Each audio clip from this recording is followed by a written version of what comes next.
یار اس وقت ایک 75 سالہ بوڑھا جس کی بیٹی کو اس کی اور اس کی بیوی کی مبینہ ویڈیوز جو ہیں وہ بھیج دی گئی ہیں اور وہ رو رہا ہے بیٹھ کے ٹی وی کے اوپر. اچھا اس بندے کا میں تھوڑا آپ کو بیک گراؤنڈ بتاؤں کیونکہ میں امریکہ میں نے اس کا اسٹور جہاں سے اس نے شروع کیا تھا اپنا بزنس تھا وہ اسٹور میں نے دیکھا ہے. اور اس کے سارے معاملات حالات و واقعہ بہت اسٹرانگ بندہ ہے. یہ اتنا اسٹرانگ بندہ ہے کہ ابھی جب بائیڈن اپنے الیکشن کی کمپین کر رہا تھا تو اس کا جو بیٹا ہے اعظم سواتی کا اس کے پاس ہی اس نے آ کر پناہ لی تھی. مطلب اس کے پاس کمپین کرنے آیا تھا یہ خود وزٹ پر.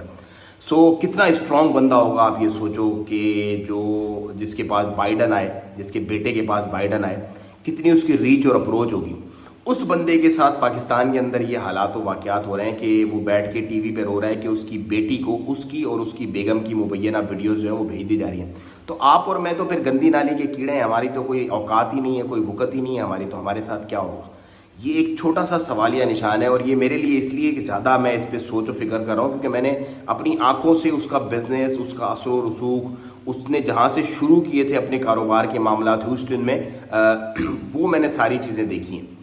تو بھائی اللہ بس آسانیاں فرمائے, اللہ بہتری کرے اس ملک پر بھی اور اس کے ملک کے لوگوں پر بھی. پتہ نہیں کس طرف معاملات جا رہے ہیں, اللہ آسانیاں فرمائے. اللہ سے دعا ہی کر سکتے ہیں ہم لوگ تو, اور خیر کی امید رکھ سکتے ہیں, تو ہمیں خیر کی امید بھی ہے, مایوسی کیونکہ کفر ہے.